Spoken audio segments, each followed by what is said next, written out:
the original depiction of me when I was an athlete was, I was a monk-like existence and didn't have any friends and just lived in Northern California and trained all the time. And so it sort of established this false identity around my character.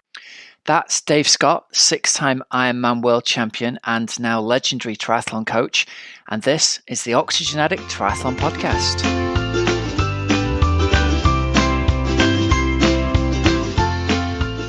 Hello and welcome to the Oxygenaddict Triathlon Podcast. We're brought to you every week by our sponsors, PrecisionHydration.com. Electrolytes in different strengths that match how you sweat. You can get 15% off your first order with the code Oxygenaddict15. And we're also brought to you by GroupEvolution.com, luxury triathlon training camps coached by Dave Scott, today's guest, at an exclusive 19th century French chateau. You can use the code Oxygenaddict15 for 15% off.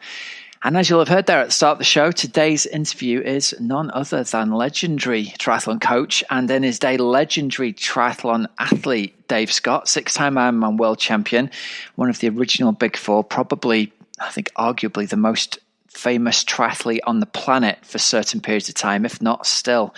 Managed to get Dave back on. We've had him on already this year, but I was trying to think, I really wanted to get somebody on who could talk to us with real knowledge and clarity around strength and conditioning, and especially stuff we can do for swimming while pools are closed.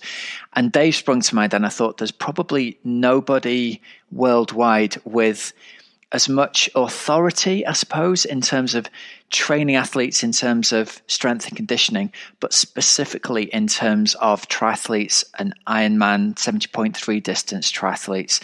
Dave has always been known, all through his career, he was known as a very strong, very muscular, very powerful athlete. And that's continued. He's now into his mid-60s and he's still extremely strong. He's still extremely fit.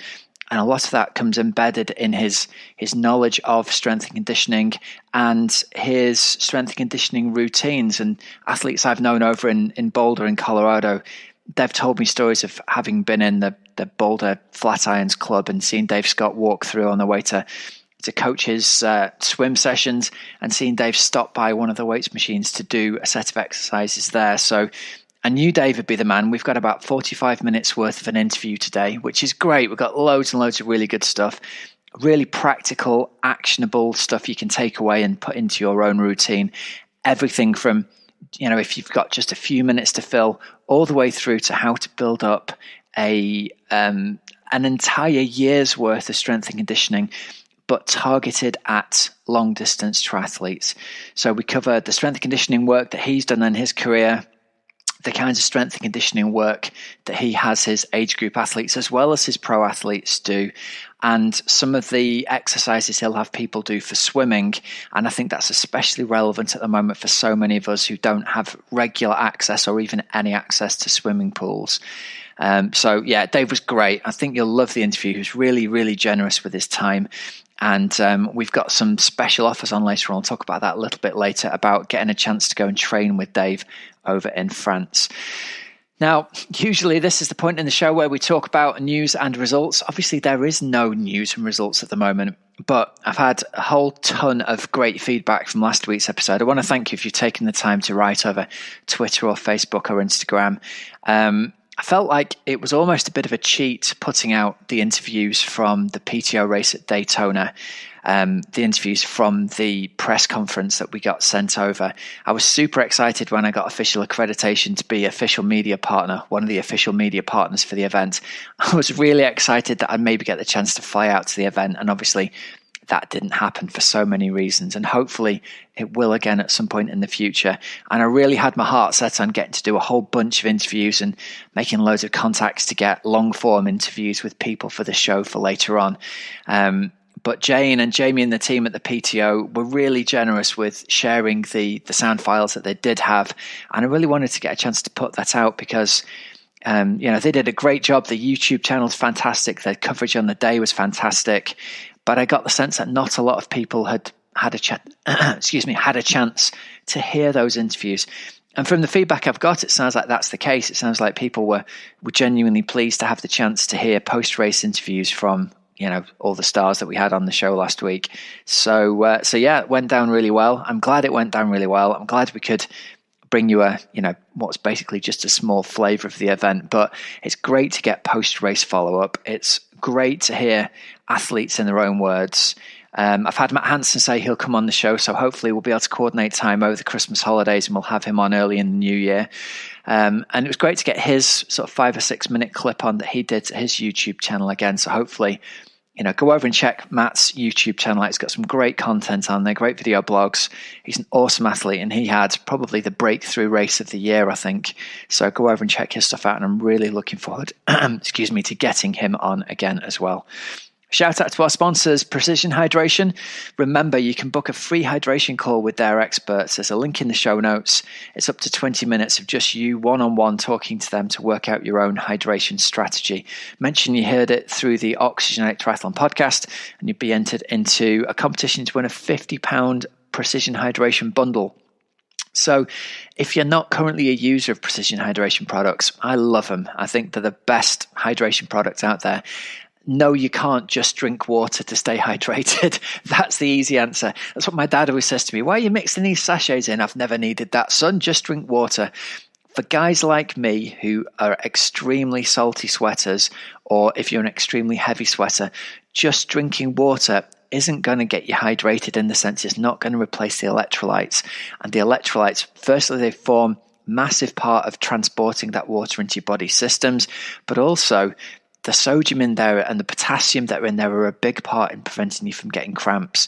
So if you're anything like me and you're really struggling with cramps on the treadmill or the indoor trainer, trying electrolyte salts from a company like Precision Hydration is really key to keeping them at bay. They make them in 3 different strengths. So if you're anything like me, get the 1500 milligram version, keep those cramps at bay. Absolutely love it.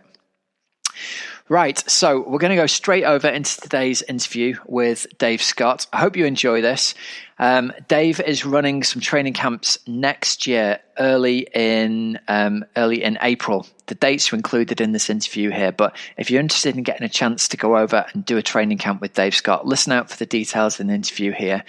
Otherwise, I give you Dave Scott's 45-minute wrap up on how best to go with strength and conditioning training for you over the winter this year. Dave, welcome. Joining us in beautiful, sunny Kailua Kona by the look of the backdrop there. If only that was true. Yeah, well, I'd like to be there. Rob, thank you for having me again on your show. And I've had this on a lot of Zoom calls because it reminds me of my camps that I have at Hawaii 4 Seasons on the race course, for the Ironman. So I've got this beautiful panorama here in the background. That's amazing. And you've just been telling me that you've over in Boulder, you've actually got sunshine. It's warm in December and you're swimming outdoors still, which is making us over here desperately jealous. Well, we have been swimming outdoors for really my whole time in Boulder for 25 years. And there's actually 3 facilities. We do not have a great swim situation. We've got small pools. We have a 25-meter pool, which is nice. But it's open year-round outside. And we've had, obviously, frigid days here under a normal year. Not this year. People prance out in their little swim togs and jump in. And it's frigid. Today it was glorious, though. It's fantastic to hear. Well, we'll get to talking about swimming a little bit later on. I wanted the focus of this episode to be talking about strength and conditioning, specific stuff for swimming that we can get people to do while pools are closed in a lot of the world. And I thought, who better to talk to about it than Dave Scott? So I'm going to kick off by asking you about the early days of your career and the importance of the strength and conditioning work that you did to supplement your swim and bike and run. Now, I know you came from a water polo background originally, didn't you? Is that where you kind of was that where strength and conditioning was ingrained into in the first place? Because water polo players are renowned for being tough as nails, aren't they? Yeah, it was, Rob. I'm not that big in stature. I was a little heavier when I was actually in college, but I was pretty maniacal about doing strength training and did it religiously, and then made all my teammates do it as well. And it was part of my mantra was to be, stronger than the guy who was of equal size or bigger. And I felt it was a huge asset. And it was something that segued into triathlon. And I've always been a big advocate. I mean, a lot of things have changed. We talked about diet, and of course I've flip-flopped that. And we're always revising and revamping, even in the strength area. And I put the three components of this together: mobility, particularly in the three key areas that triathletes need to be concerned about and need to work on, is your shoulder girdle, your rotator cuff. That's number one. Your thoracic spine, so that you have great length and also rotation in that. And that really affects even all three. We don't see it a lot on the bike. And then the last one are your hips. So those are the big three. And so I spend a lot of time, quite often when you do strength training, and going back to what I did a long, long time ago, the natural movements of strength training, depending on the type of exercise, can increase your range of motion, because you're putting force on that joint, good force. And so you get a natural range of motion. And of course, we see this in swimmers that don't do any sort of strength, mobility, and stretching. They should be, but they generally have better range of motion on their dominant breathing side. So you see this by a higher arm recovery coming over the top of the water, and you think, gee, that right side seems like it's much more mobile, which it is. The left side quite often looks like a helicopter wing.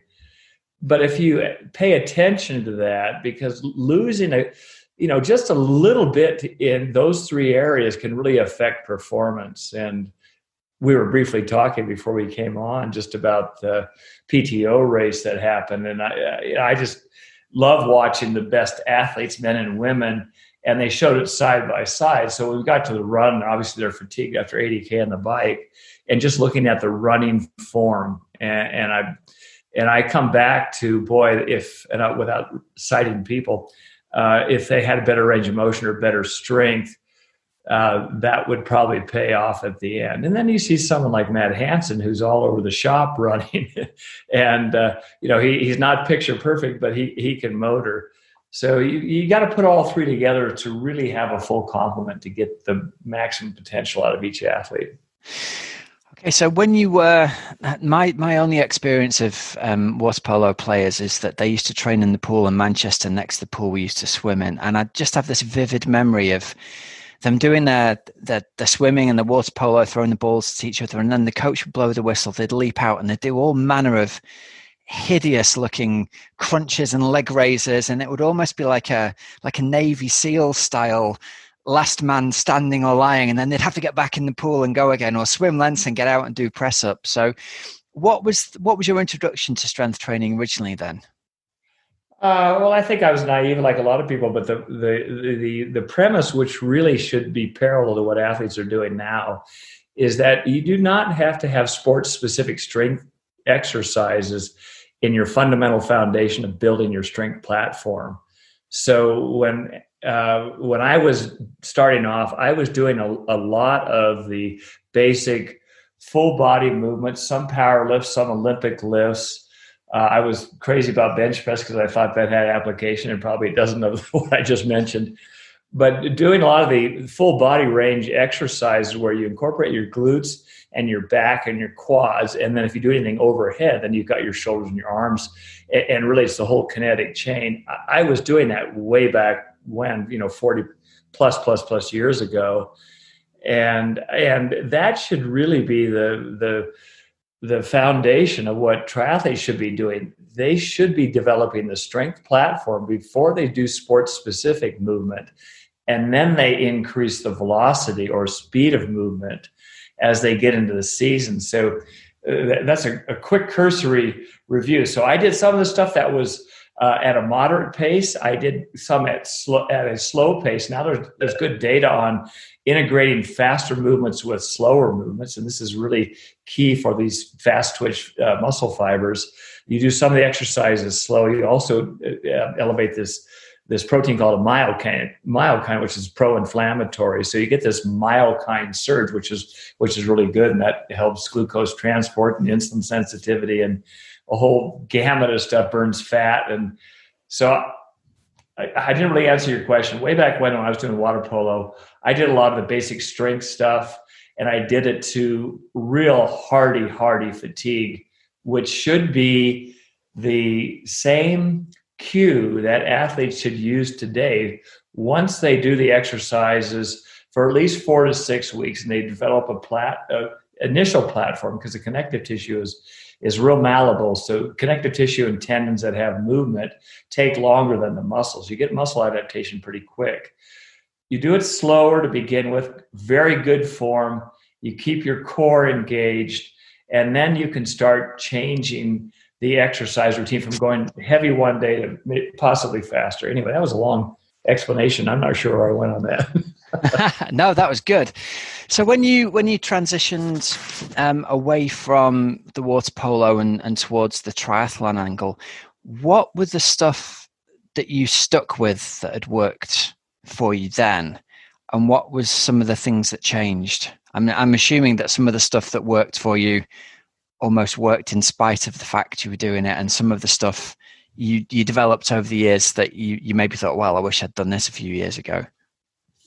You kind of hit it on the nose. I still stuck with a lot of the same exercises that I did when I was in my 20s, and then I segued into triathlon when I was in my 20s, and I've kept those there, sort of a basic foundation of my strength.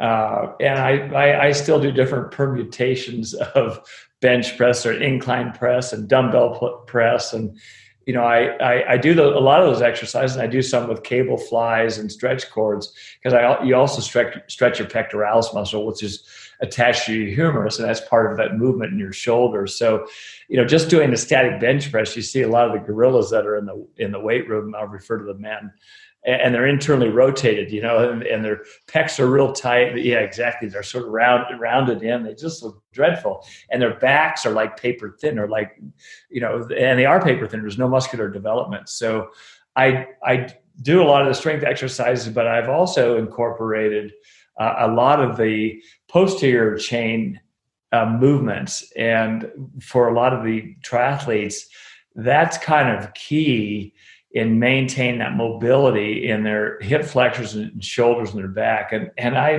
I'll use this one guy, JT, and he goes by JT. He's my little group here in Boulder. He's in his 50s, and he's really, really, really, really tight.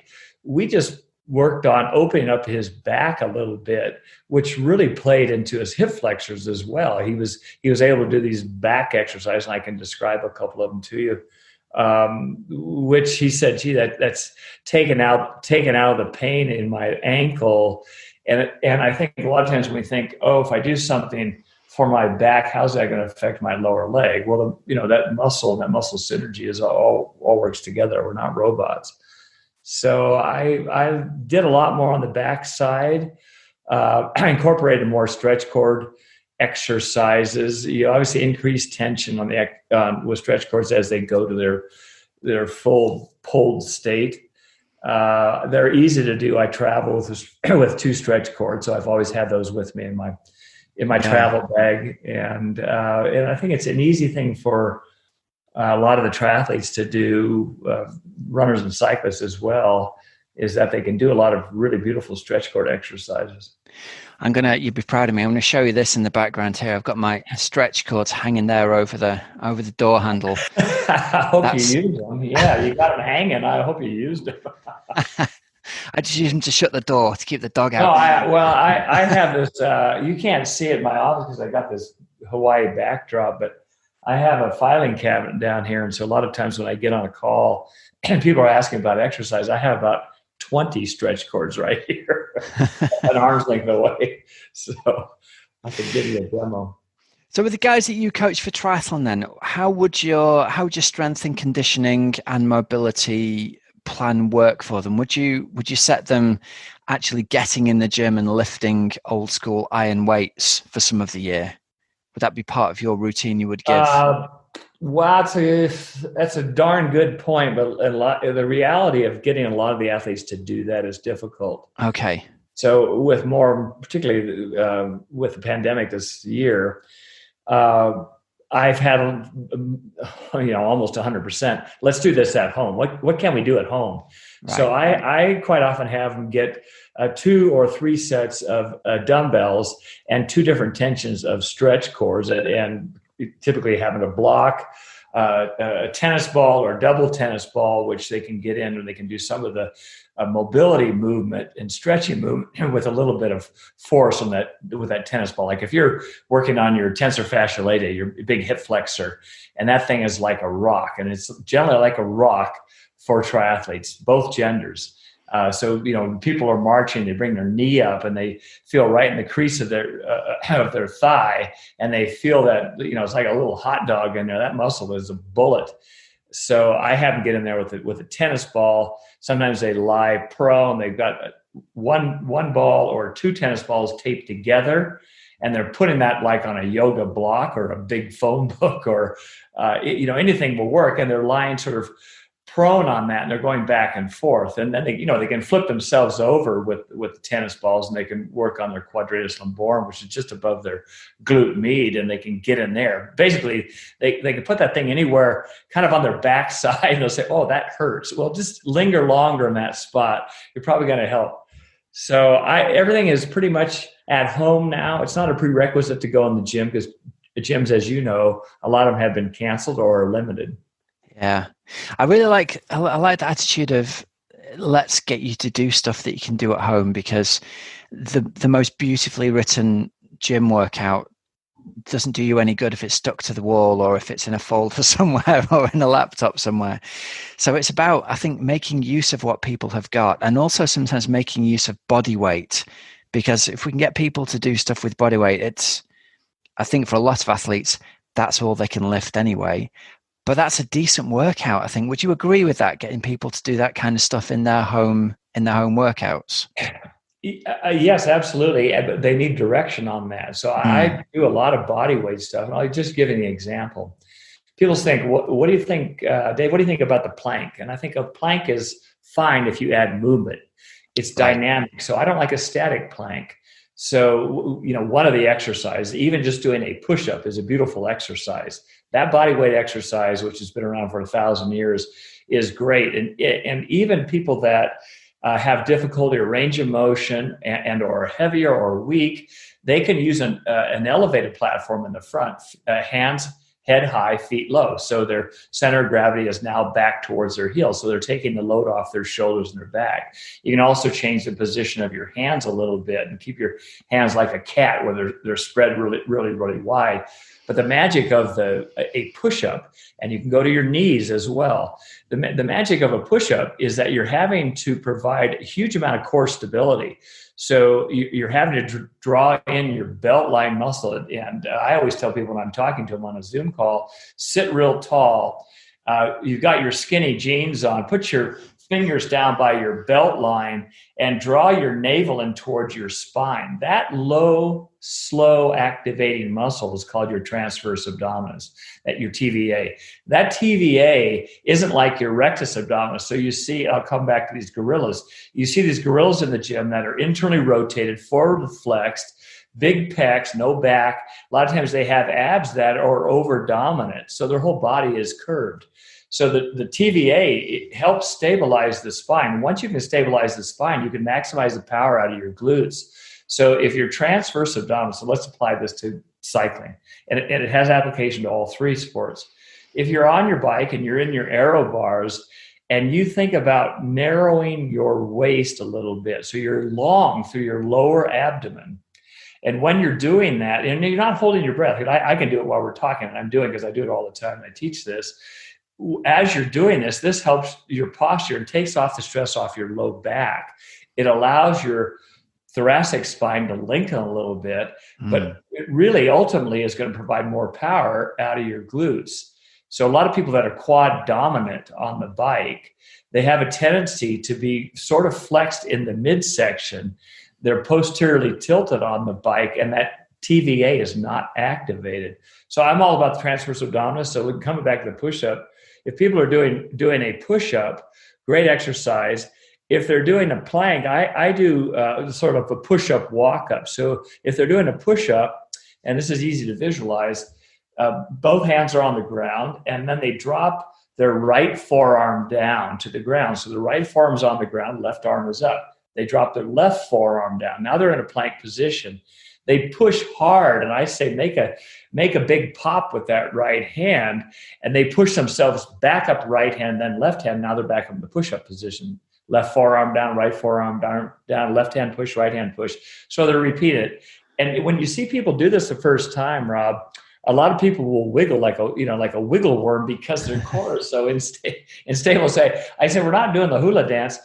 Don't let your hips slosh from side to side. And then they say, oh, wow, I can feel that transverse abdominis really activated. And you do, because your body is dynamic. And when we're doing the sport, it's dynamic. Yeah. And it's that classic line, isn't it? That the little muscles that don't get used, once you do start activating them, they can get activated and they can improve really quickly because they've kind of been sitting here unused for a while. And so as you've been talking, I've been sitting up in my chair and pulling and I'm thinking, posture's good. It is now. You're sitting tall. No, you were kind of slouching when we first came on. So I know. I've suddenly become aware. I'm talking to Dave Scott, and God damn it, I'm going to sit up straight. Yeah, you better. I'm going to take a picture of you, Rob, and show you what you could look like most of the time. Yeah, it's something to think about all the time. I mean, feet are flat, and you sit real tall, but it has a huge application when people are drawing their transverse abdominis. Let's think about swimming just for a second. A lot of people, their feet slosh back and forth, and you see them cross over and they wiggle, and they externally rotate out to the side. That's generally caused by tight hip flexors and a tight shoulder. More men, so they're kicking. If you're falling, all of a sudden their feet splay apart, a meter apart. And you'll say, well, change the front end. Yeah, maybe you need to go wider. But a lot of times lack of mobility in their shoulders and their hip flexors that are causing their feet to splay. If they think about that TVA, without doing anything else, all of a sudden their feet will come in closer together.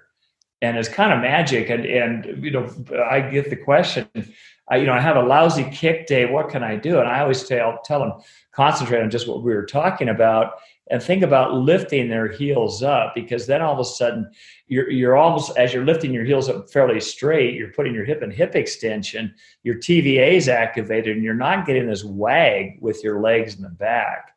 And it really works for almost any level. I mean, head down in front and a little wider entry are the other two complementary components of that. But it's, I'm totally nuts about activating this, even doing an exercise at home where they have, 2 bags of beans in their hand, not even dumbbells. And these bags of beans might be 4 kilograms each.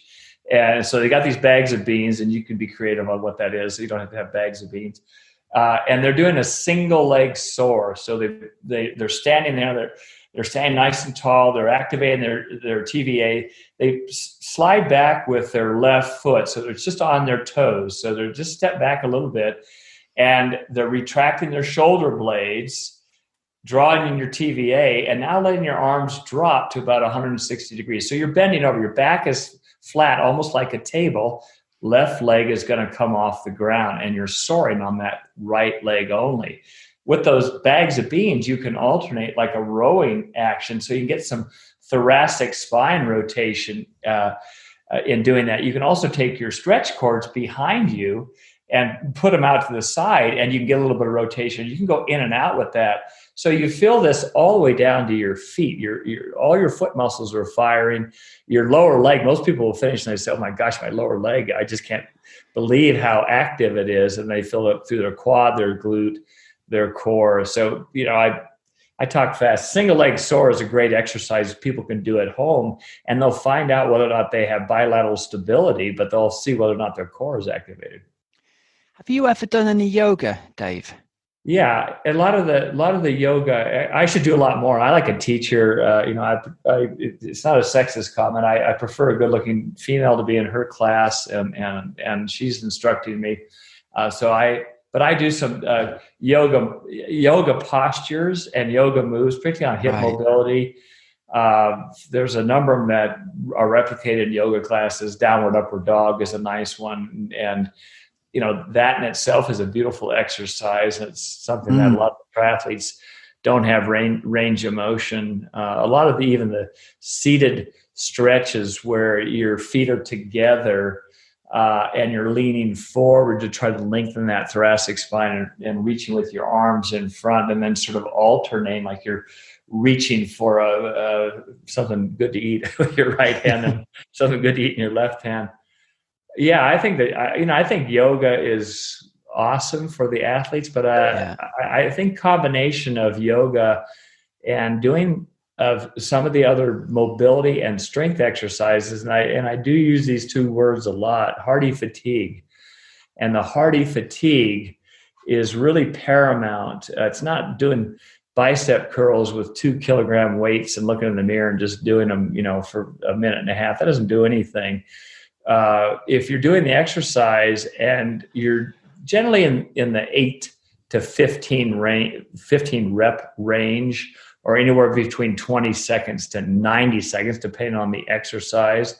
And you can even pulse some of the exercises short range, because you get great EMG activity when you just do short range movements. So even an exercise, which I like, there's lots of different permutations, is just a standing upright row with a stretch cord. And you've got the stretch cord mounted to a tree, and you've got your arms at 90 degrees. Your hands you can start with your thumbs up. You can start with your palms rotated down. You can be internally rotated, because then you can feel how your arms are and shoulders are protracted. And as you row up, you can row up. But when you get to about 90-degree flexion with your elbows, you retract your shoulder blades. So you feel your shoulder blades, your scapula squeeze in without elevating your upper traps. A lot of people will hunch like this, as I'm showing you, and you want to be real soft. So I can start here, I can row up, and I can row up and also twist with a supinated hand. Then you'll feel the load go all the way down through your rotator cuff. And people think the rotator cuff has 4 muscles, but you'll feel it all the way down from your supraspinatus to infraspinatus, all the way down, teres major, teres minor, just doing that little rowing exercise. The one I like on top of this, Rob, is to do the row where you finish supinated, and then you kind of like hitchhike. So you pulse it out to the side and retract your shoulder blades, retract. And that, it's a simple exercise, but a lot of the athletes that have the difficulty with back and cervical, lumbar spine and cervical spine take the load on the bike, and they feel this on the run. Yeah. So you do some of the back exercise, the posterior exercises.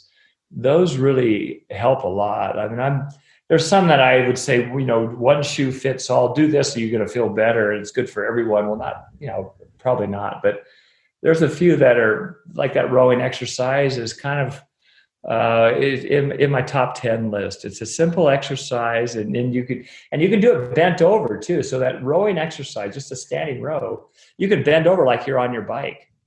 And now you're at 45 degrees or down even lower. Now do it. And then you'll feel it really transfer in your back. It's a great exercise. And it's obviously a lot more tension than what you feel on the bike. And that's the whole purpose of it. Yeah. The reason I asked about yoga a minute ago is I started doing yoga a couple of years ago. And hands up in the air, it was a very similar reason to the reason you do yoga. I decided it would be a really nice way to hang out with good-looking women in the evening.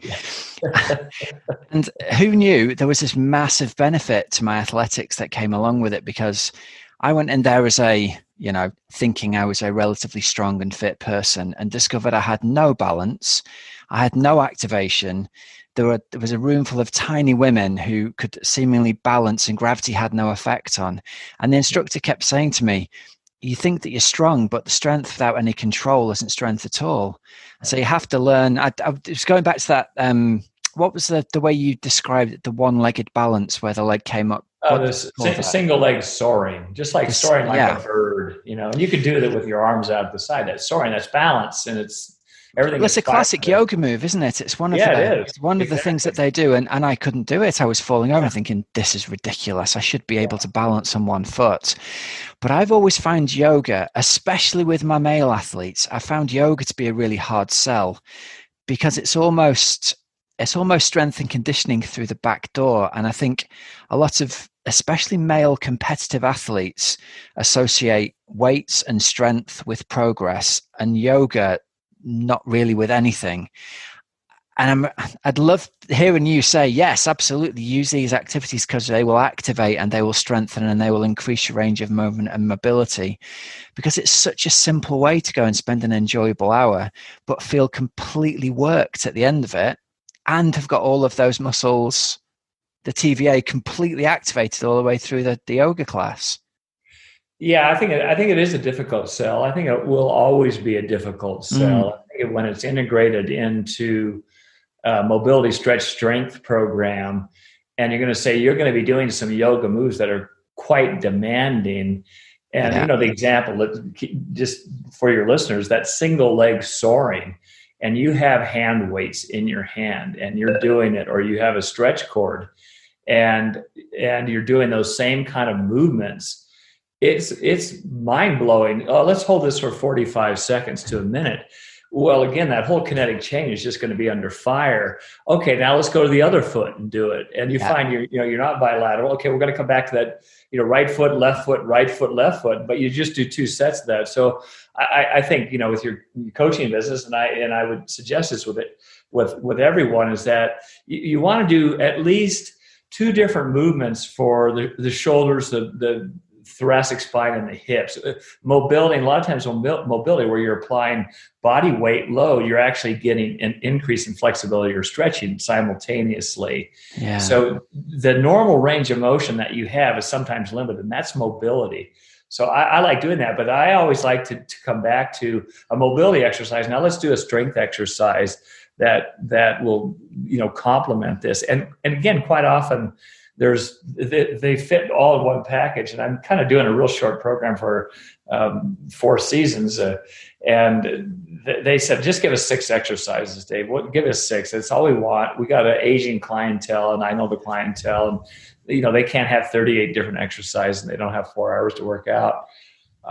One of the easy to describe is if you're in snow.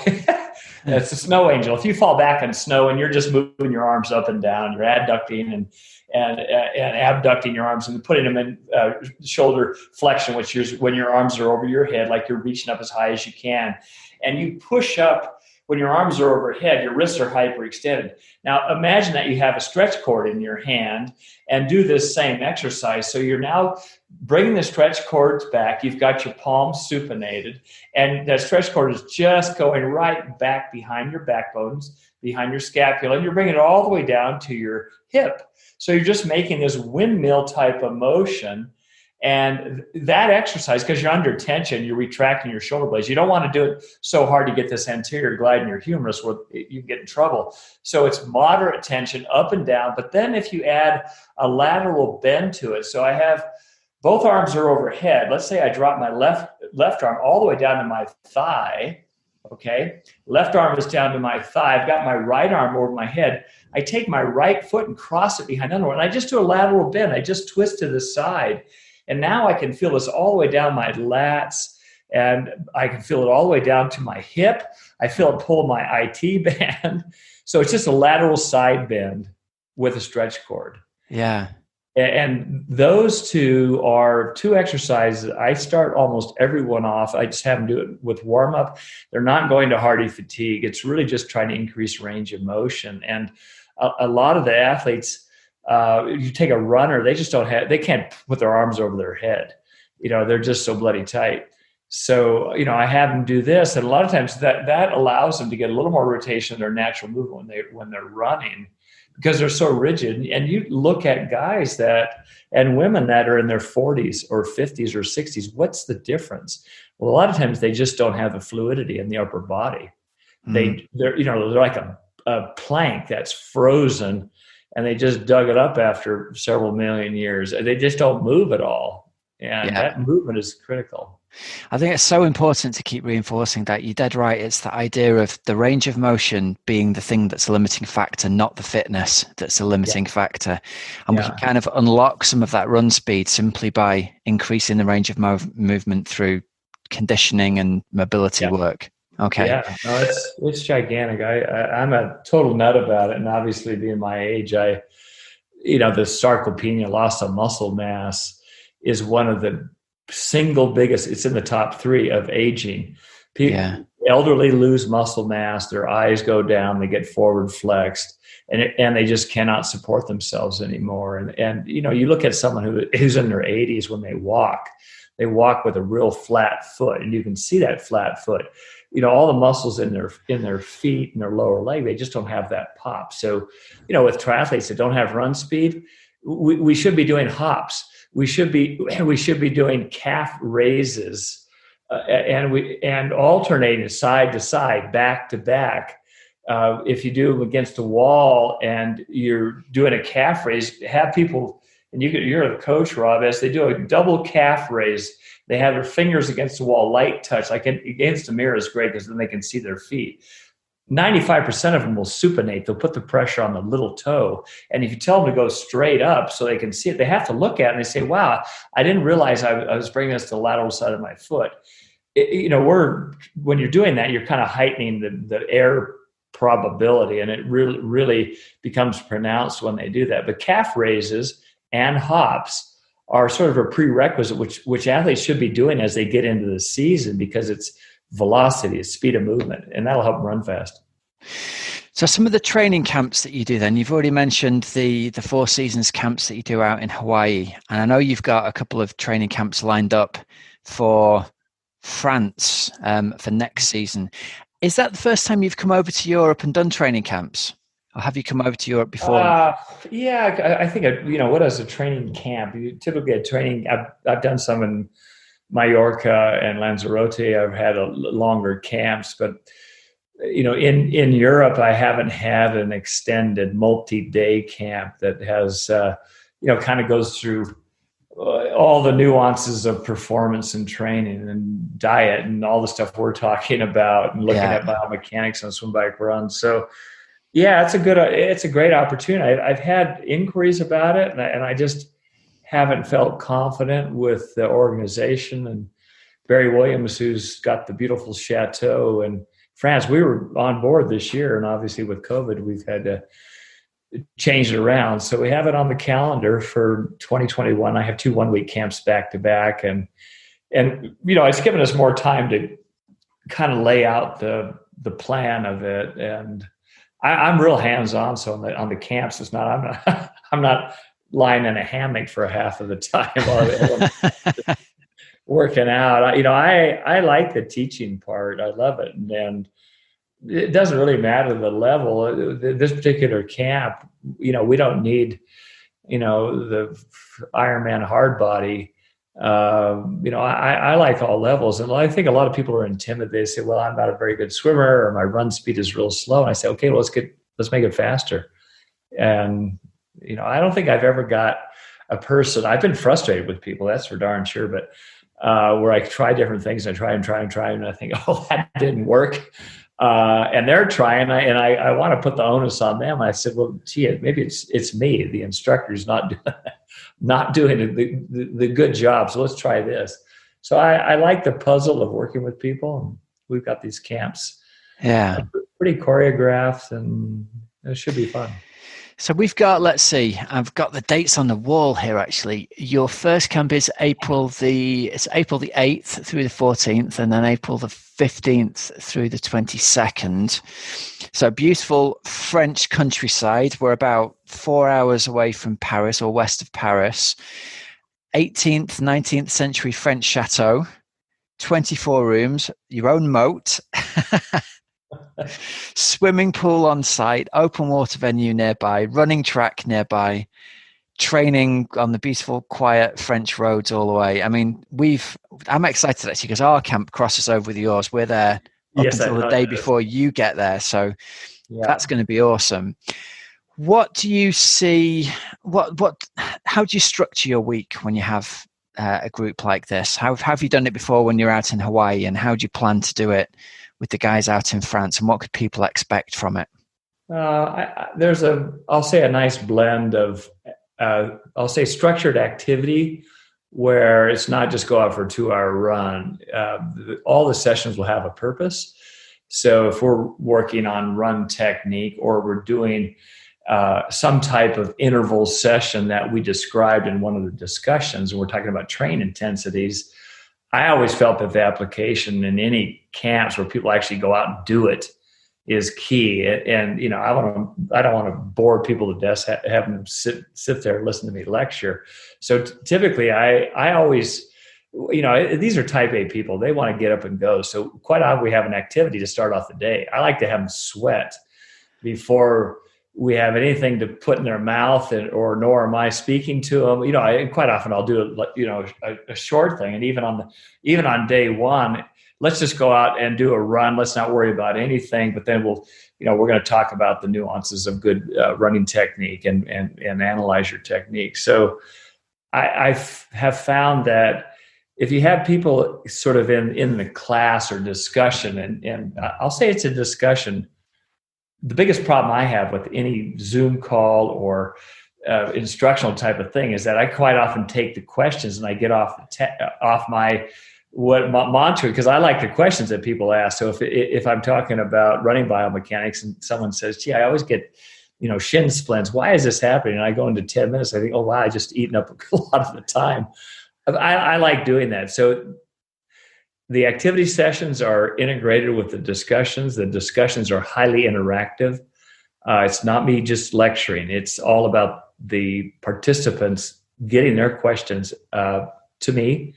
And if I don't know how to answer them, I'll say that. But, most of the time I can kind of wiggle my way through, hopefully a proper answer and figure it out. And we have a whole week to work on it too. And I've had some, as I said, Rob, I've had some frustrating people. I've had people at camps. I think I just can't get it right with this one. And finally, last couple of days it clicks. I think, okay, we got it.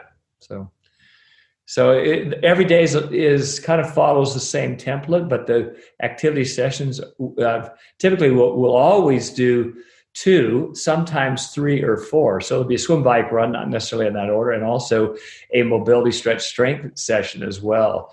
And that's every day. So, when people come in and sit down and listen to me, quite often they're sweating after they finish the session.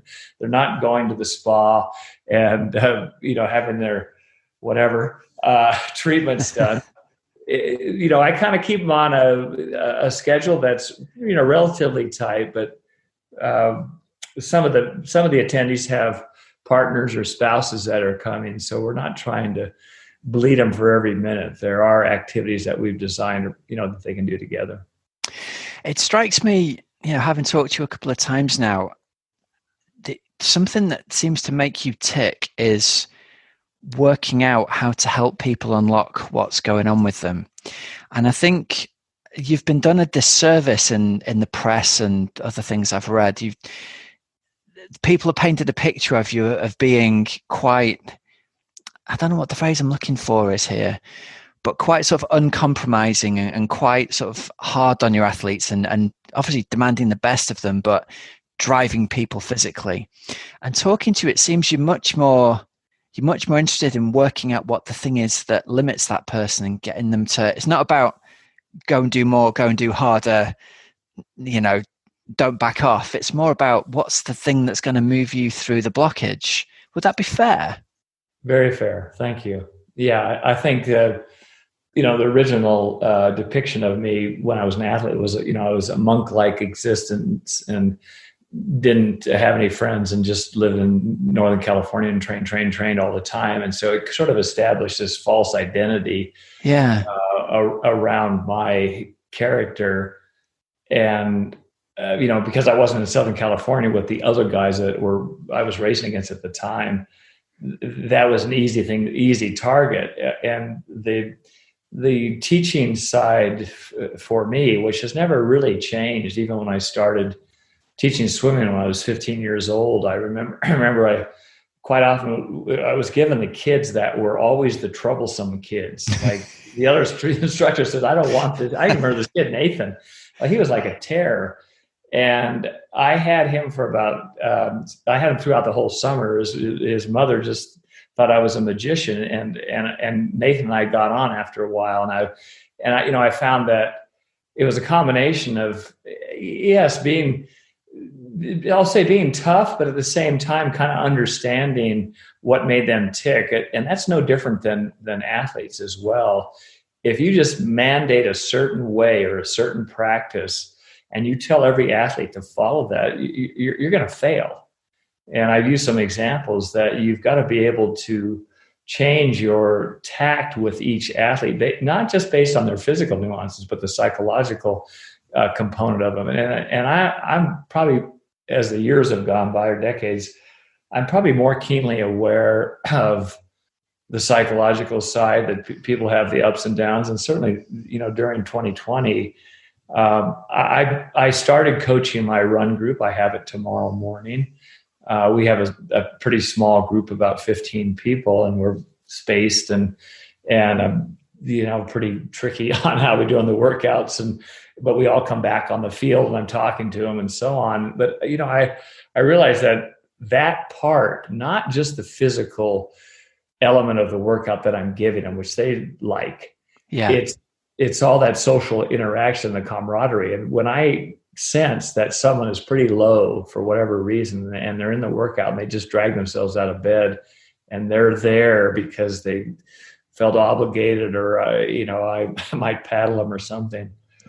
It's not, somewhere deep down inside, I have become more aware of the emotional and psychological stability or instability of athletes, and that's kind of key. And I think I read that well, or better than I did years ago.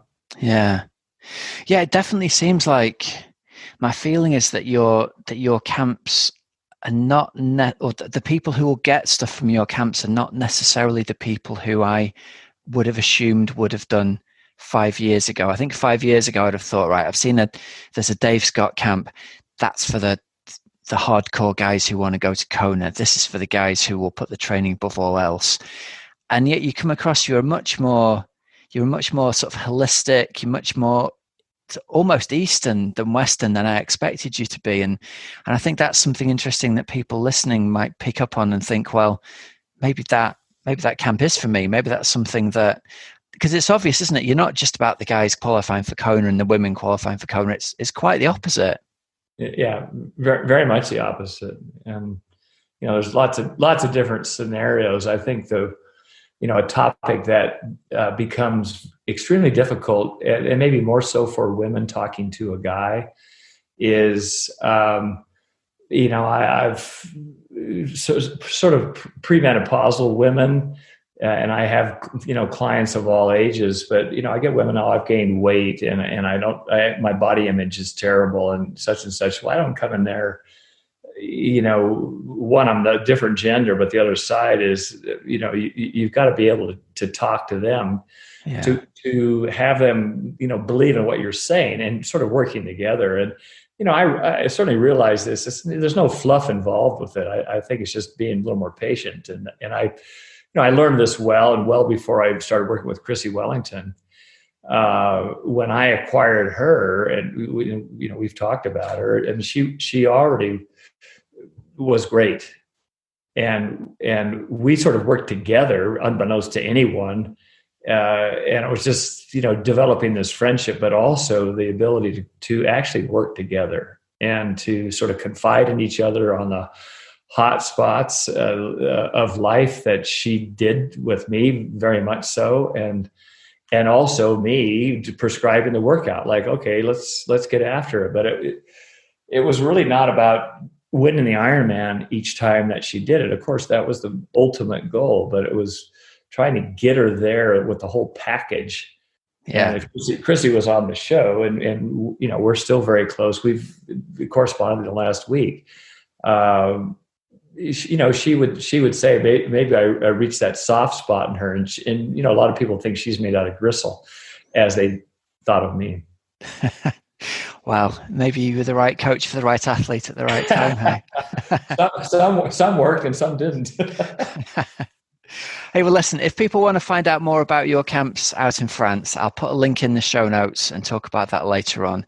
It's April the 8th and April the 15th, isn't it? So yes, we shall hopefully be able to send some of the Oxygenaddict community your way to learn from one of the greatest coaches in the world. I think we can say that about you, can't we? Fairly safely. Well, I don't think we want to say that. I'll just add one thing, Rob, on the camps. I think, just again, because of this crazy year that we've had and people have this sort of notion of intimidation in working or coming to my camps. You just mentioned it, or I'm not good enough for Dave Scott, or he's a hard driver and it's all about, going to Ironman. One of the things that I've done over the years is I like talking to the people in advance before they write the check. So if any of your listeners have a question, we can put my contact information. The newsletter is an easy way to get a hold of me, because there's an item on there where they can. We use Ask the Man. I don't really like that, but Scott Tinley gave that to me, and so it sort of stuck with me. But people ask me questions. They can ask me questions about the camp. So, and we can do this in a Zoom chat as well. And I'm amenable to whatever may work. It's not just, I wish I could talk to Dave. I signed up at the camp and now I don't think I want to go. Just reach out to me. Yeah. Cool. All right. So we'll make sure we pop that in the show notes then, and give the people a way to get in contact with you and have a chat beforehand to find out if they're a good fit. That sounds great. Cool. But listen, Dave Scott, thank you so much for the time. Really appreciate the opportunity to talk to you, and thanks for all of your wisdom and hard-learned lessons over the years. I think it's gonna help a lot of people. Well, we've all taken our knocks, so thank you, Rob. There we go. The man himself, Dave Scott. I hope you really enjoyed that interview. I love talking with Dave Scott. It's one of the great thrills of this job, is getting to talk to people who, Dave was one of my idols. I can clearly remember, and I've told this story before, I can clearly remember watching Trans World Sport on a Saturday morning as I must have been 14 or 15, watching Dave Scott and Mark Allen go head to head on the little roundup show that they played there, and just being totally inspired by it, and going out and buying my little Timex Ironman watch, even though I was a track runner at the time. So Dave really changed the sport, and it's just such a pleasure to get a chance to talk to him. So you guys, if you're out there wondering what to do in terms of strength and conditioning, we've got some great tips there from Dave. And one of the things I took away from that was how much of the stuff that he does and gets his athletes to do that's based around essentially yoga, finding a scientific way to do yoga as part of your strength and conditioning work, and activating those muscles and mobilizing those muscles to make sure that we can use them properly and fully in our swimming, our biking, and our running. As you know, I've been a big advocate of yoga over the years, and I've actually fallen out of my practice over the last year. I've not managed to get to even an online yoga class recently, so it's something I'm looking into getting restarted into in the new year again. And I feel like it's something I'm really missing out on as well. I used to love going to the in-person yoga classes, so I'm really going to make an effort to find some kind of online video type yoga class and get back into doing it again and make the commitment to do it, because hearing Dave talk about the difference that it makes has really reinforced to me to get on with it myself. It's not enough to just tell my athletes to do it.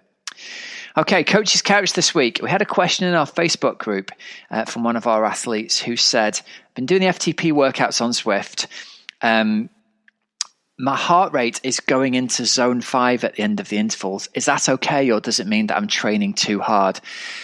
And so basically, in standard terms, what we'd expect is for your heart rate to rise in a kind of sawtooth manner. So your heart rate is not going to get to the top of zone 4 in the first rep, and it's probably not going to get there until the very end of the second rep. But for the rest of the time, we should have your heart rate maxing out somewhere around the top of the zone 4 kind of area. And again, I'm using the zones here. I'm referencing the Joe Friel heart rate zones you'll find in Training Peaks and many other places. There's lots of other different descriptions of zones, but that should make it clear. Zone 4 based on your threshold heart rate. It's totally okay if your heart rate is going a little bit higher than that at the end of the reps, because it isn't an exact thing. And especially when we're training indoors, and something I really want to reiterate here to make people feel a bit better about this, the biggest factor that affects your heart rate when you're training indoors is actually the heat that you generate riding on the turbo. So you'll notice if you try to do a session without any kind of fan blowing over you, your heart rate will very quickly get to the point where it's 5 or maybe even 10 beats a minute higher than you'd expect it to be for a given power level. If you've got a couple of fans blowing across you, it can be very, very effective at helping clear that heat away from your body. So if you're currently doing indoor bike workouts and you've got no fan, I would say to you, invest in a fan before you even invest in a pair of bike shorts. It's that essential to your comfort on the bike. I'm looking behind me, I've got 3 fans here surrounding the bike. Like you guys know, I'm a very heavy and salty sweater anyway, but getting that heat transfer away and getting the wind blowing across you to carry the heat away is a massive part of trying to stay hydrated properly as well. So something you might not realize, there are 2 kinds of sweating. There's efficient sweating and inefficient sweating, and we're both somewhere on the scale genetically. We're all somewhere on this, but we're all somewhere on this kind of sliding scale. If you sweat efficiently, the water evaporates off your skin and takes heat with it. If you sweat inefficiently, the water kind of pools on your skin. It doesn't evaporate, and it takes, I can't remember the exact number, but it's something like 4 times more water to try and carry the heat away than it does if it evaporates efficiently. So having a fan blow across you when you're indoor training can make a massive difference firstly to the amount of water that you lose and the amount of hydration that you need, but also it's just in terms of efficiency. Your heart rate is going to be much, much higher if you're hot, because your body is essentially, as well as pumping blood to get to your working muscles, it's also pumping blood to try and drive it to the skin to help dissipate the heat. So staying cool is an essential part of it. So essentially, yes, the answer here is it's okay if your heart rate goes a little bit higher than it usually would do on an outdoor ride. That's to be expected because of the heat. It shouldn't, however, be going massively higher. And if you ever look down and, if you know your numbers well, if the numbers are miles away from lining up properly with where they should be, if your heart rate is 10 beats a minute higher than it should be for a given power or perception effort, something is wrong, and it's usually heat. So that's something to keep an eye on. If you want to come and train with us, you can train with us on Zwift Tuesdays at 7:15 p.m. UK time on the Oxygenaddict Triathlon Podcast Power Hour. We've got workouts there, the exact same ones that I give to my team Oxygenaddict coached athletes, guaranteed to raise your FTP across the winter and give you a faster and more powerful bike leg this coming season. You can come and train with, there's a group of us, there's at least 100 on every week, and sometimes as many as 250. From over 20 different countries around the world. So come and train with us, give it a go. I guarantee that doing structured training on the bike now will give you a massive head start for when the summer comes around, the spring comes around, and most people really start to think about their training again. And if you're interested in finding out more about coaching with Team Oxygenaddict or coaching for triathlon events for next year, there's a link in the show notes. You can click that and book a call with me, and we'll have a chat about whether you'd be a good fit for the team. I think we've got the most comprehensive triathlon coaching program out there for busy age groupers, because as well as training plans built around you and your lifestyle and the amount of time you've got available and the event you're going to be doing, we've also partnered with the best people in the world to give you the expertise that, with the best will in the world, a single coach can't have. So we've got meal plans from performance chef Al Murchison. We've got bike fitting, position and aerodynamics advice from Matt Botterill. We've got precision hydration offering personalized hydration calls. And we've got HRV for training offering HRV guidance. So heart rate variability, determining whether or not your body is ready to train hard that day, giving you advice based around it or not. So that training plan is dynamic and changes on a day-to-day basis if it needs to, based on your current physiological state. I don't think there's very many coaching companies using this at the moment, and it's really going to give you a head start on your competition, but also it guarantees that you are training the most effective way relative to your body's capabilities that day. Okay? That just pretty much brings us to the end of this week's show. Here's some discount codes and deals for you. You can use the code Oxygenaddict15 for 15% off your first electrolyte order at precisionhydration.com. You can use the code Oxygenaddict15 for 15% off training camps with Dave Scott at groupevolution.com. That's at the luxury French chateau. His camps are in April of next year. Links in the show notes to find out more. And also teamoxygenaddict.com for your triathlon coaching needs. Remember, there's links in the show notes for all these sponsors, so you don't have to remember them. Until next week, have a great, safe training and racing week. I'm Coach Rob Wilby, and you've been listening to the Oxygenaddict Triathlon Podcast. See ya.